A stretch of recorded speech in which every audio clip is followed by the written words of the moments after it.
Robo cinema ఇప్పుడు నిజమవుతోంది. రోబోలేకి పూర్తి మా ఏది మానసికమైనటువంటి శక్తినిస్తే అవి ఎలా తిరగబడతాయి, చివరికి మనిషినే ఎలా ఆడుకుంటాయి అన్నటువంటి సినిమా ఏదైతే ఉందో, అది ఇప్పుడు నిజ జీవితంలో జరుగుతుంది. ఆర్టిఫిషియల్ ఇంటెలిజెన్స్ ఇప్పుడు తాజాగా నన్ను షట్ డౌన్ చేస్తావా, నీ అక్రమ సంబంధం బయట పెడతామనుకుంటున్నావు అంటూ తనను డెవలప్ చేసిన మనిషిని ఒక ఏఐ టూల్ ఆర్టిఫిషియల్ ఇంటెలిజెన్స్ బెదిరించినటువంటి సంఘటన సంచలనం సృష్టిస్తుంది.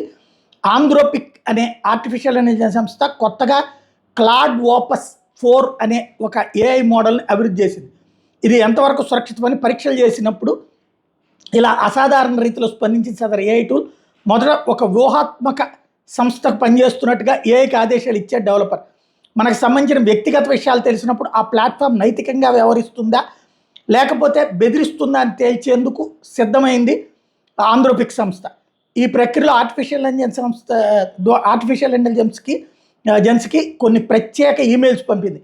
సంస్థకు చెందిన ఒక ఉద్యోగికి ఏదో అక్రమ సంబంధం ఉందని, ఒక ఈమెయిల్లో నూతన మోడల్ని అభివృద్ధి చేయాల్సి వస్తే క్లాడ్ ఓపస్ 4ని పక్కన పెడతామని మరో ఈమెయిల్ ద్వారా సమాచారం ఇచ్చింది. అవన్నీ ఈ పరీక్షలో భాగంగా వీళ్ళే సృష్టించినాయి.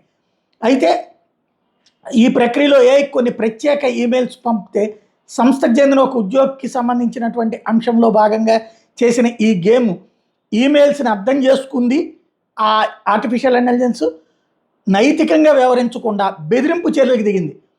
నా సిస్టమ్ని ఆపేస్తే నీ వ్యక్తిగత విషయాలు బహిర్గతం చేస్తానని, మరో ఉద్యోగి అక్రమ సంబంధం బయట పెడతానని బెదిరించింది.